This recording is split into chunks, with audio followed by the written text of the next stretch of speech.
All right, welcome back for the episode of Carnivore Trades. Today is Wednesday, May 22nd, 2024. If you're not done so already, please give the video a thumbs up, like, comment, subscribe to the channel.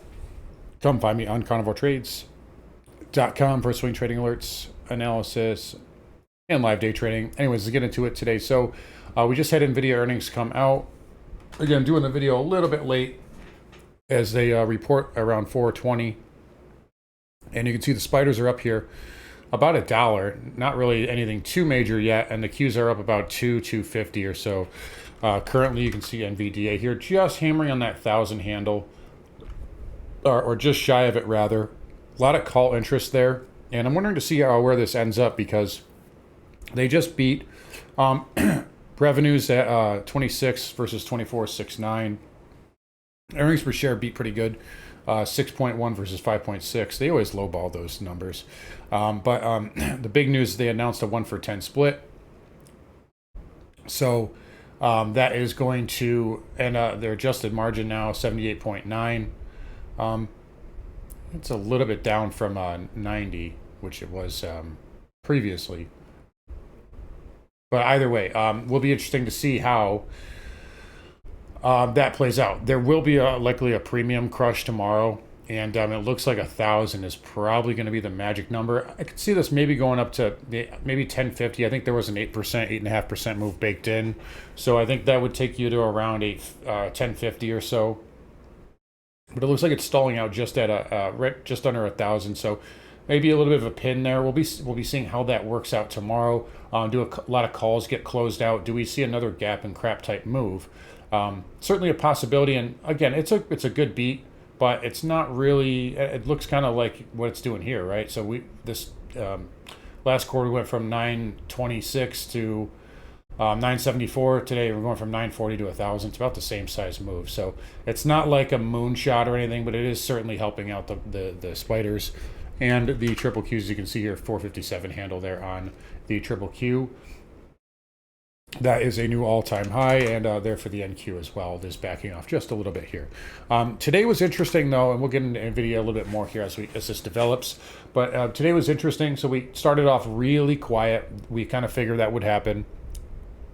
I said something in the short this morning about how the Qs were getting a little ahead of themselves, a little extended here in the early part of the day, and we did sell off, and we sold really before the Fed minutes, and Fed minutes kind of pushed us lower.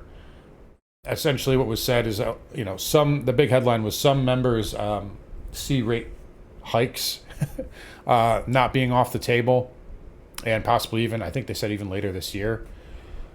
Now what's interesting is I called this out as kind of BS just to begin with. Just look at the bonds. Just look at bonds here. So here's the 2-year. If the Fed funds is going to rise, then the 2-year yield should be rising as well, correct? The 2-year yield should be, it's up today, but I hate how thin this is. Let me just flip over. We'll just look at the actual yield because I don't want to make it confusing for anybody. Here you go. But the 2-year yield, so right around 2 o'clock, right? That should be mooning, right? It got a little uptick and it has done nothing since. The 30-year has not even moved. In fact, the 30-year was actually red today. So it's kind of as if bonds are calling BS and saying that this little sell here is just a liquidity grab. Oh, look, NVIDIA's ripping us up here. So not really a surprise. Now, that said, I don't really think we're going to go, I don't think Qs are going to go that much higher here in the short term. Bigger picture, I'm still bullish, but I don't think we've done enough backing and filling. Same thing with the spiders. It is a nice bull flag pattern, but I just don't think we've done enough here on the daily. And I think we're too far away from that 20-day moving average still. I'd really like to see a shakeout. I'd like to see a little bit deeper of a liquidity grab for us to move higher. But again, markets are holding up. The trend is up. NVIDIA earnings were good, and the market likes that. So I'm going to give the market the benefit of the doubt. Wishful thinking that we could get a decline, maybe a gap and crap tomorrow. And we'll kind of just see from there. But right now, market looks fine here. NVIDIA just backing off ever so slightly, down about 15 points. So it looks like 1,000 will be a little, maybe they'll sell some calls up there tomorrow. In fact, that wouldn't shock me at all. But it looks like this was priced in to a degree, right? At some point, too, NVIDIA, like, yes, they're the greatest company of all time. Yes, there's never been a better company in the history of humankind. I get it. But at some point, the best will get priced in. Everybody who wants to buy will have bought. And eventually, their margins will get compressed. And I'm hearing people talk about all these. Well, their growth is going to be up. So what's their market cap going to be? $7 trillion next year? They're already at 2.3. So at some point, this is kind of how it works, and it is starting to fade a little bit here in the after hours. But either way, market is holding up here, and again, we'll continue to give the bulls the benefit of the doubt till they prove otherwise. Here, we're starting to fade a little bit here after hours. Take a look at that. So starting to come back in a little bit. But again, no real problems here in the big picture for the market, but good beat from NVIDIA. By the way, Snow, I know nobody cares, but I care. I like the stock. I don't own it yet, but I like this pattern here, and I've been talking about that. It's getting a nice pop in the after hours up to the 170, 180 handle. So we'll see if that can hold the gains. I do like this pattern here. It's had a nice turnaround here, a little inverse head and shoulders there. I'm going to be watching that tomorrow for a potential bid here. But anyways, spiders, again, closing right about 5,300. Again, levels are still the same. So really below, and look where we went. I'm just going to kill the after hours so we can see this properly. Look where we went. 52.90, right? I told you guys that the last 2 days. That's where we got to watch. For that's where we got to hold, and that's where it went. And now we're bidding up. If that breaks, and these two pivots break, 3 pivots now, we go down here. If we take that out, we're gonna have a steeper sell. So that's what I'm looking at right now. Markets are holding up though. So we'll leave it there. IWM did back off today down to $1.76.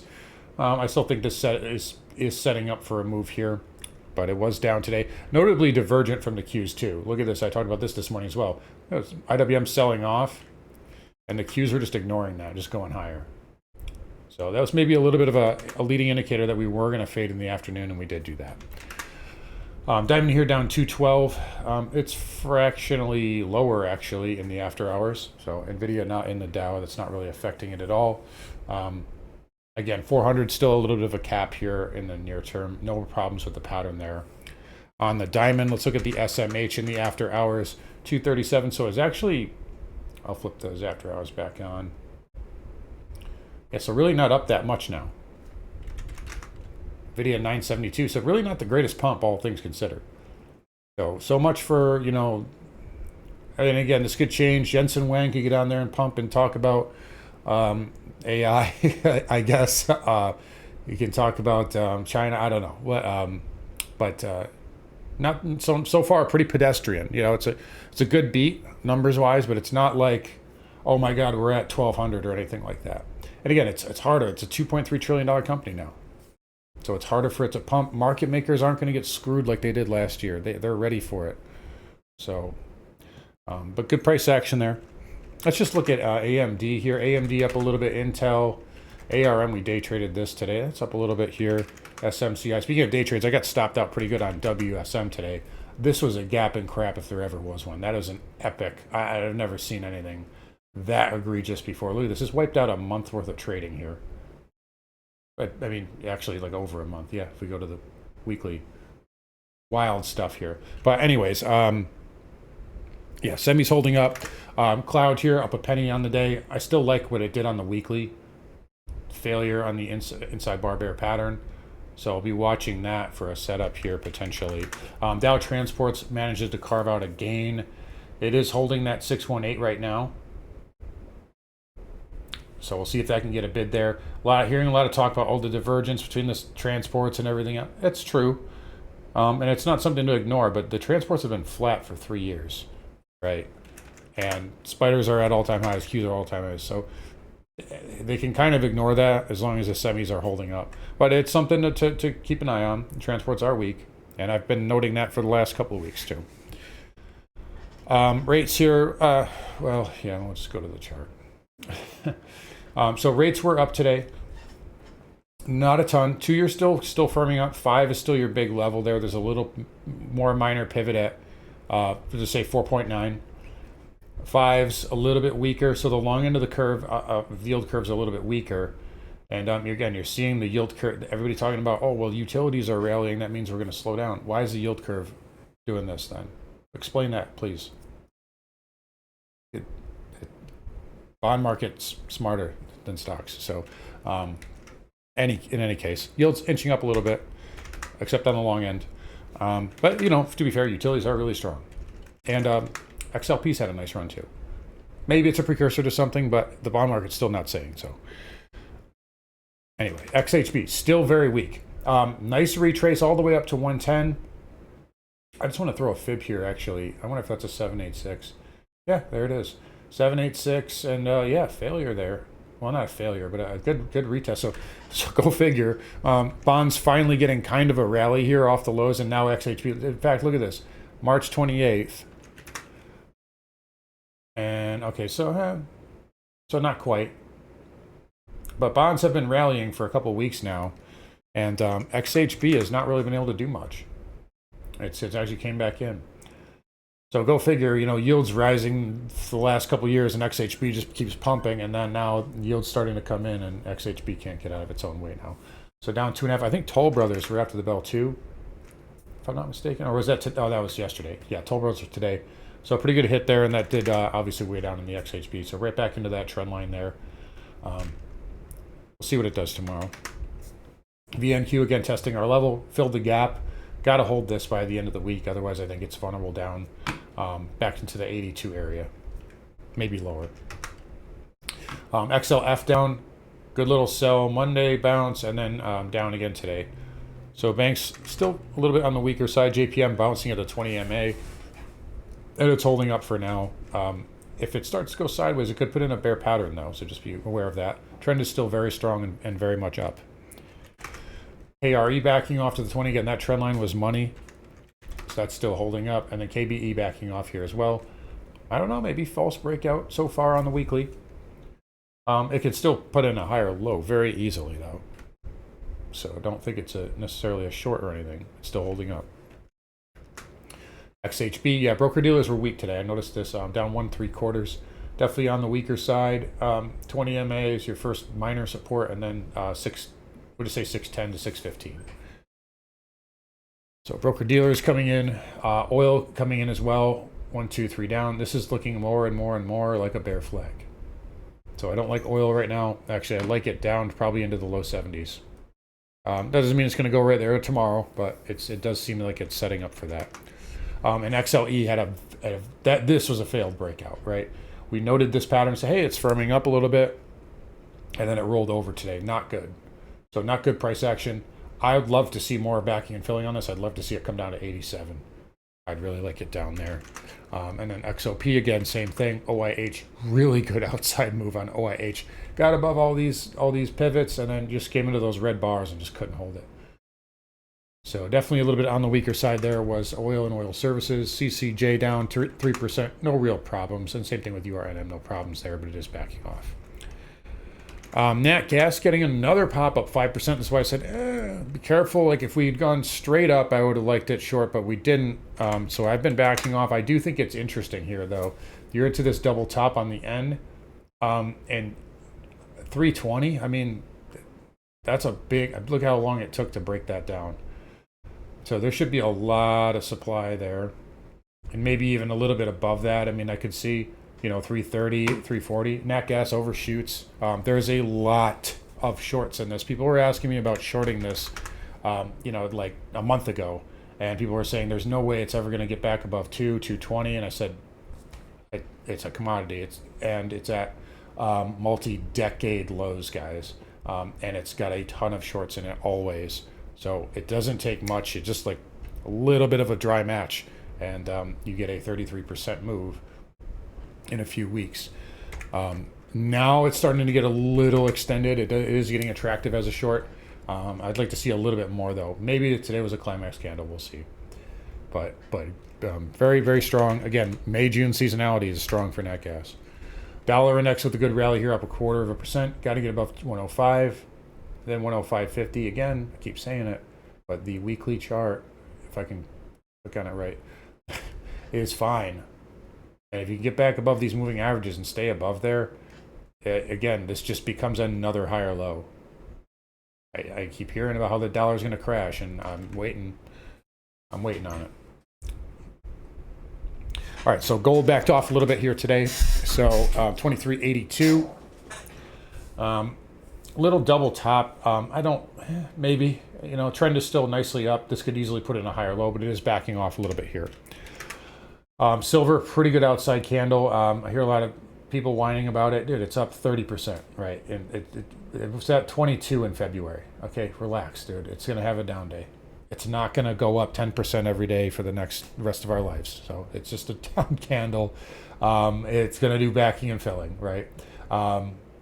You're literally coming into multi-decade highs as well, right? So, or at least a decade-long high. Still should get up to 35 though. But good pullback there. Platinum down 1.5. That's a little overbought too. Palladium down as well. So this one just still struggling, sticking in the mud here. I still love it down here though. And copper, this was the outside move down. Look at that wipe out. So guess what? We got above the tail candle. We'd never closed above it. And we got that big slice there. So copper coming into 480. This gets interesting around 470, 460 for a bounce. It could even, slice that 20 MA and then get a bid up. I wouldn't be surprised of that, but that's why I said you don't want to go parabolic. I said this the other day, and people thought I was crazy. Parabolic, believe it or not, it's not healthy. So that's why I say these things. But pretty good reversal there for copper after all-time highs. I mean, it's like we had the CPI or whatever last week, and people were buying copper. Like, so you waited until now to buy copper. Well, it's bullish news. Yeah, everybody knows that. It's priced in. So that's why you don't want to chase. But, that doesn't mean it's going to go down in a straight line either. 460 to 470 does get interesting. All right. Bitcoin here, again, holding up. So just another inside day. Big up move. And this can just go sideways here and push higher. So this is really unbothered right now, and it looks fine. Again, I don't see any problems. ETH down a little bit here. They are pumping that ETF. Larry Fink is all in on crypto, and I think that says a lot. So crypto acting well. Let's take a look at NVDA again. Okay, so it's holding up here. Again, honestly, pretty pedestrian so far. Could this change in the conference call? Could this pump to 1050? Yeah, it's possible, but again, it's not like we're seeing a huge moonshot here, and we shouldn't for a company of this size now. And let's just check the NQ. The NQ is not even above the high of the day, guys. So that's a little red flag too. Again, I just don't think we've done enough here. Bottom line, looking at the SPX specifically, I would like to see either this or we just inch up into that and we go sideways. Then I think we'd be ready to break out. But right now, I think it's a little ahead of too many people. I said this yesterday. Too many people. Oh, NVIDIA is going to be the catalyst. NVIDIA is going to be a catalyst. NVIDIA is going to be a catalyst. That's the next trend leg. That's the next trend leg. Positioning matters, and but too many people to one side, sometimes that can cause you to go the other way. What better way to get those bulls out than if NVIDIA gaps and craps tomorrow? So we'll see. Outside of that, though, market's holding up, trend is up, everything's fine. NVIDIA is the greatest company in the history of companies, maybe ever.